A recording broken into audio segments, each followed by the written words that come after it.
कहते हैं दिल्ली दिल बरों की है, दिल जलों की है। कहते तो ये भी हैं कि दिल्ली दिल फरेबों की भी है। और लकी यानी कि लक्ष्मण लाल अग्रवाल में ये सारे गुण मौजूद थे। लोग उसकी शक्ल को देखकर ही कह देते थे, अबे दिल्ली से हो क्या। लकी वैसे दिखने में स्मार्ट और अट्रैक्टिव था, पर जेब से खस्ता हालत होने की वजह से रहता बेहद सिंपल तरीके से था। शर्ट का रंग उड़ा हुआ और पैंट से पैबंद जुड़ा हुआ। कहने को तो उसकी उम्र के लड़के दिल्ली की सड़कों पर रात को मोटर बाइक दौड़ाते थे, लेकिन लकी उर्फ लक्ष्मण लाल अग्रवाल सिर्फ कमरे से कॉलेज में पढ़ाई और गर्लफ्रेंड डिंपल के साथ थोड़ा वक्त बिताना, फिर कॉलेज से दुकान से जब होम डिलीवरी आए तो वहाँ, और फिर घर चला जाता था। हाँ, कभी कभी जब वो किसी लड़के को खाली सड़क पर मोटर बाइक दंदनाते हुए देखता तो कहता, एक दिन अपना टाइम भी आएगा जब मैं चश्मा लगाकर बैठूंगा और पीछे डिंपल को बैठाऊंगा। देखना, जब वो मेरी कमर में अपना हाथ कसेगी और मैं तेजी से मोटरसाइकिल को इंडिया गेट के आसपास दौड़ाऊंगा तो सारे दिल्ली का दिल हम दोनों को देखकर चलेगा। दुकान में रखा हुआ बर्नॉल भी काम नहीं आएगा। लकी ने कहा और अपने हाथ में बर्नॉल की क्रीम को दबा दिया।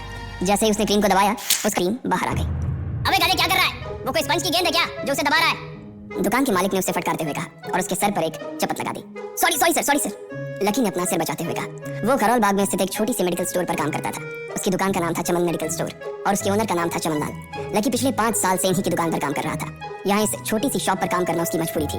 लाइफ में कंगाली की वजह से उसे कॉलेज में पढ़ाई पूरी करने के लिए पार्ट टाइम जॉब करना था। उसने कई अच्छी जगह अच्छी तनख्वाह की नौकरी ढूंढी पर नहीं मिली और वो इस मेडिकल स्टोर पर ही अटक गया। गधे, अब इसके पैसे क्या तेरा बाप भरेगा? कटेगा। इसका पैसा भी तेरी तनख्वाह से कटेगा और एमआरपी से डबल रेट में कटेगा। चमन ने अपने दांतों को किचमिचाते हुए कहा। गुस्से की वजह से उसकी नाक फूल गई थी और लकी की सांसें। उसने घबराते हुए ओनर से पूछा, एमआरपी से डबल क्यों सर जी? ताकि अगली बार से ऐसी कोई हरकत करने से पहले तू डबल बार सोचे। चमन ने कहा और उसके हाथ से ट्यूब छीन ली। उसका जी तो चाह रहा था कि वो लकी की खोपड़ी पर एक और बार अपना हाथ साफ कर ले, लेकिन उससे पहले ही दुकान का फोन बजने लगा। फोन की घंटी बजते ही लकी को वहां से निकलने का मौका मिल गया और वो भागते हुए फोन उठाने के लिए चला गया। हेलो जी, करोल बाग के बेस्ट मेडिकल चमन मेडिकल स्टोर से बोल रहा हूँ, बताइए क्या काम था? ये लकी की पेटेंट लाइन थी। चाहे कहीं से भी फोन आए, लेकिन उसे फोन पर बस यही बोलना था। जैसे ही इधर लकी ने अपनी बात कही, उधर से जवाब आया, मैं अप्रूविंग नाइट होटल के कमरा नंबर 303 से बात कर रहा हूँ। एक छोटा सा ऑर्डर है, नोट करो और जल्दी से होटल पर डिलीवर करवा दो। वो एक लड़के की आवाज थी। उसकी आवाज में काफी भारीपन और एक अजीब सी जल्दबाजी थी। जैसे ही लकी ने वो आवाज सुनी, पता नहीं क्यों उसे वो आवाज जानी पहचानी सी लगी। जी सर, बताइए आपका क्या ऑर्डर है? हाँ तो लिखो, हार्ट प्ले के 2 पैकेट और 1 पैकेट टिश्यू। लकी जो कि अपना पेन लेकर खड़ा था, हार्ट प्ले का नाम सुनते ही झिझक गया। असल में हार्ट प्ले नाम का एक कंडोम आता था और इसलिए उसका नाम सुनते ही लकी शर्मा गया था। इतने साल से भी मेडिकल की स्टोर पर काम करने के बाद उसे इन चीजों का नाम सुनने में शर्म आती थी। हेलो भाई, लिखा कि नहीं लिखा? उस आदमी ने फिर से लकी से पूछा। जी सर, लिख लिया सर, लिख लिया। लकी ने खिसियाकर हंसते हुए कहा, लिख लिया तो फिर लेकर निकल। उस लड़के ने कहा। उसकी आवाज सुनकर ना जाने ऐसा क्यों लग रहा था कि वो बहुत बड़ा आदमी था। जी सर, मैं सर, लेकिन सर बाहर तो बारिश हो रही है। लकी ने कहा। उसने देखा कि बाहर बहुत तेज बारिश हो रही थी। उनकी दुकान के सामने पानी भर गया था और तेज हवाओं की वजह से चमन मेडिकल स्टोर का बोर्ड भी गिर गया था। लकी को लग रहा था कि वो इतनी तेज बारिश में अभी एकदम से तो नहीं निकल पाएगा, तो उसने उस लड़के को समझाते हुए कहा, सर मैं ऑर्डर तो ले आऊंगा पर थोड़ा टाइम लग जाएगा, बारिश थोड़ी थम जाए। अब इससे पहले कि वो कुछ आगे बोल पाता, फोन पर लड़का बोल पड़ा, तुम्हारे मालिक को पता है कि तुम मल्होत्रा जी के लड़के को मना कर रहे हो? अब पता है बारिश हो रही है, इसलिए सारा सामान अच्छे से थैली में पैक करके लाना और लेट नहीं होना चाहिए, समझे? उस लड़के ने कहा और इससे पहले कि लकी आगे कुछ कह पाता, उसने फोन काट दिया। उधर से लकी के दुकान का ओनर उसे घूर कर देखा जा रहा था। लकी के हाथ में पेन और पेपर देखकर ही वो समझ गया था कि उसके पास कोई ऑर्डर आया था।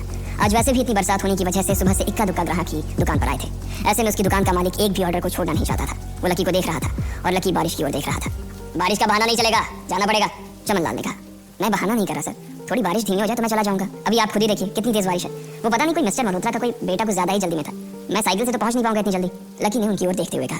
क्या कहा? मिस्टर मल्होत्रा जी का बेटा? तू मेरी दुकान बंद करवाएगा क्या? अभी क्या भी निकल उनका ऑर्डर लेके, वो हमारे बहुत पुराने कस्टमर है, चमन ने कहा।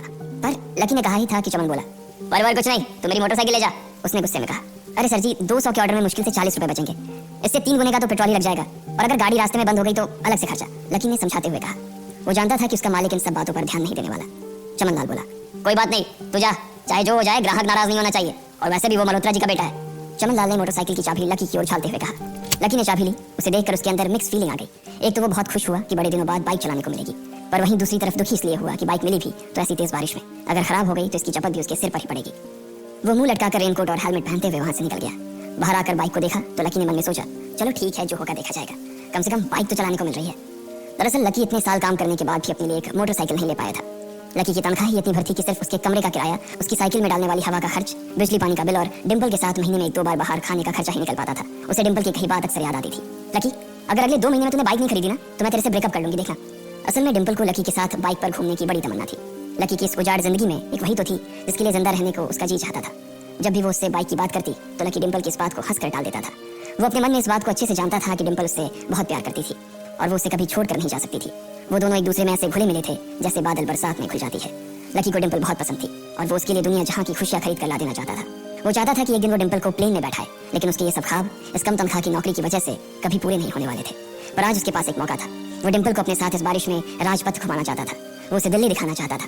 चमनलाल को देने के लिए उसने पहले से ही बहाना सोच रखा था। बस जल्दी से वो ये डिलीवरी देकर सीधे डिम्पल के पास ही जाने वाला था। उसने होटल ब्लूमिंग नाइट के बाहर मोटर बाइक पार्क की और सीधे होटल के अंदर चला गया।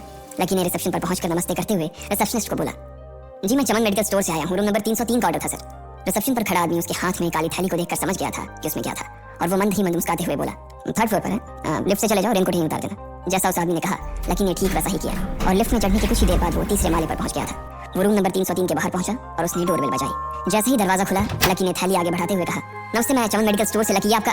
इससे पहले कि लकी आगे कुछ कह पाता, उसकी आंखें फटी की फटी रह गई थी। उसने अपने सामने जो देखा, उसके बाद उसे ऐसा लगा कि बंद छत के नीचे भी उसके ऊपर आसमान से आकर एक जोरदार बिजली गिर गई थी। उसके सामने एक लड़की खड़ी थी। वो लड़की और कोई नहीं बल्कि उसकी गर्लफ्रेंड डिम्पल ही थी। उसने एक पर्पल कलर का नाइट गाउन पहन रखा था। उसके काले घने बाल गीले थे और उसने उन्हें अपने कंधे पर फैला रखा था। उसकी खुशबू से ही ये चीज साफ पता चल रही थी कि वो अभी अभी नहा कर आई थी। डिम्पल, तुम यहाँ क्या कर रही हो? लकी को अपनी आंखों पर विश्वास ही नहीं हो रहा था। उसने 2 बार अपनी पलकें झपका कर देखा, लेकिन दोनों बार ही उसे अपने सामने डिम्पल ही नजर आई। तुम यहाँ क्या मेरा पीछा करते हुए आए हो लकी? डिम्पल ने उल्टा उसी के ऊपर पलटवार करते हुए कहा। लकी को देखकर उसके दिल की धड़कन भी तेज हो गई थी। उसे उम्मीद नहीं थी कि लकी यहाँ आ जाएगा। उसने ना तो सुबह से उसे फोन किया था और ना ही उसके मैसेज का कोई जवाब दिया था। वो अपने मन में सोचकर बैठी थी कि वो अगले दिन खुद ही उससे मिलकर बोल देगी कि उसकी तबीयत खराब थी। डिम्पल बेबी, क्या हो गया? किससे बात कर रही हो? अचानक से एक गबरू जवान सा लड़का दरवाजे के पास आकर खड़ा हो गया था। उसने बनियान पहन रखी थी। लकी उसे पहचान गया था। साले राहुल के बच्चे, तेरी हिम्मत कैसे हुई मेरी डिम्पल को हाथ लगाने की? लकी ने जैसे ही राहुल को देखा, उसके तन बदन में मानो आग सी लग गई थी। वो उसे इस वक्त इतना बुरा मारना चाहता था, इतना बुरा पीटना चाहता था, जिसकी कोई हद सीमा नहीं थी। लकी जिस कॉलेज में पढ़ता था, राहुल और डिम्पल भी उसी में पढ़ते थे और वो कॉलेज राहुल के फादर का ही था। डिम्पल ने राहुल के पिता की एक कंपनी में जॉब पकड़ ली थी और राहुल उस पर बहुत लाइन मारता था। लकी ने 1-2 बार डिम्पल को उससे दूर रहने के लिए भी कहा, लेकिन डिम्पल ने उसे ये कहकर डाल दिया था कि वो सिर्फ अच्छे दोस्त थे। आज भी इससे पहले कि वो आगे बढ़ता, डिम्पल उन दोनों के बीच आ गई। रुक जाओ, डिम्पल ने गुस्से में कहा और लकी के सीने पर हाथ रखकर उसे रोक दिया। लकी लंबी सांसें ले रहा था और कुछ ही सांसों के बाद उसका गुस्सा शांत हो गया। अब डिम्पल के पास भी छुपाने के लिए कुछ नहीं था, इसलिए उसने लकी से कहा, लकी, आज से तुम्हारा और मेरा ब्रेकअप। लकी के पैरों के नीचे से जमीन खिसक गई थी।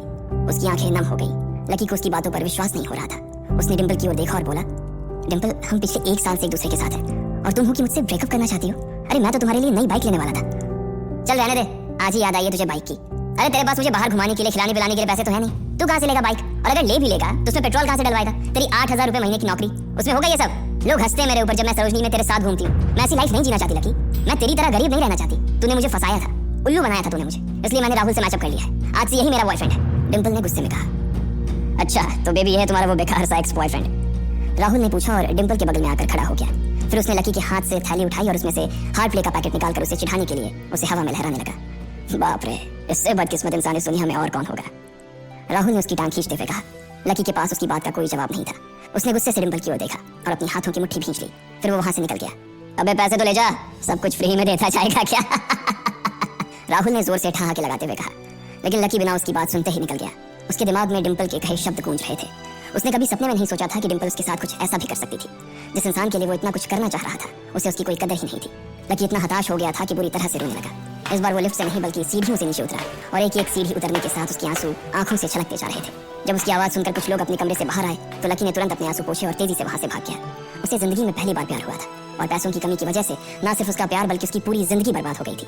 लकी जैसे ही बाहर आया तो उसने देखा कि बाहर अंधेरा हो गया था। आसमान में तेज बिजली कड़की और बारिश जो थमी थी एकाएक फिर से छमाछम बरसने लगी। ये देख लकी के थमे हुए आंसू एक बार फिर से छलक गए। उसका दिल बुरी तरह से टूट चुका था, लेकिन उसे इस बात की खुशी भी हो रही थी। आखिर आज उसे डिम्पल का असली चेहरा नजर आ गया था। वो तो उसके साथ घर बसाने की सोच रहा था, लेकिन अच्छा हुआ कि उसने पहले ही उसका घर बर्बाद होने से बचा लिया। लकी को दुख तो बहुत हो रहा था, पर उसे ये भी लग रहा था कि उसे आगे चलकर यही दुख उसे खुशी देने वाला था। लेकिन एक चीज थी जो लकी को परेशान कर रही थी, वो थी उसकी माली हालत। उसकी जेब इतनी तंग थी कि उसे फटी हुई जेब की पैंट पहनकर घूमना पड़ता था। कभी कभी तो लकी सिर्फ रोटी खाकर दिन काट लेता था। वो कब से कोशिश कर रहा था कि कोई अच्छा काम पकड़ सके, लेकिन उसे कोई काम देने को राजी नहीं था। उसने टूटे हुए दिल को दिलासा देते हुए मन में सोचा कि डिम्पल पर खर्च होने वाले पैसे बच जाने से शायद उसकी हालत सुधर जाएंगे, पर फिर भी वो रातों रात रईस नहीं हो जाने वाला था। उसने ऊपर आसमान की ओर देखा और जोर से चिल्लाया, अगर इतना ही अनलकी बनाना था तो फिर नाम लकी क्यों रखा भगवान? वो जितनी जोर से चिल्ला सकता था उतनी जोर से चिल्लाया। उसकी आवाज से आसपास खड़े लोग एक बार तो डर गए थे। लकी ऊपर ही देख रहा था और उसके आंसू बारिश के पानी के साथ मिल गए थे। जैसे ही वो फूट कर रोने को था, तभी उसके फोन पर एक मैसेज आया। जैसे ही लकी ने अपना फोन निकालकर उस मैसेज को पढ़ना शुरू किया, उसकी तो आंखें ही चमक गई। अचानक उसके आंसू हंसी में बदल गए और वो जोर जोर से वहीं सड़क पर नाचने लगा। उस मैसेज में लिखा था, परिवार की रिसर्च और परिवार के निर्णय के हिसाब से अग्रवाल परिवार का वारिस लक्ष्मण लाल अग्रवाल उर्फ लकी ने गरीबी अभ्यास की परीक्षा को पास कर लिया है और आज से ही वो उस जमीन और उस जायदाद का मालिक हो जाएगा जो परिवार ने उसके नाम कर रखी थी। ये कैसा मैसेज था? आखिर कौन था लकी?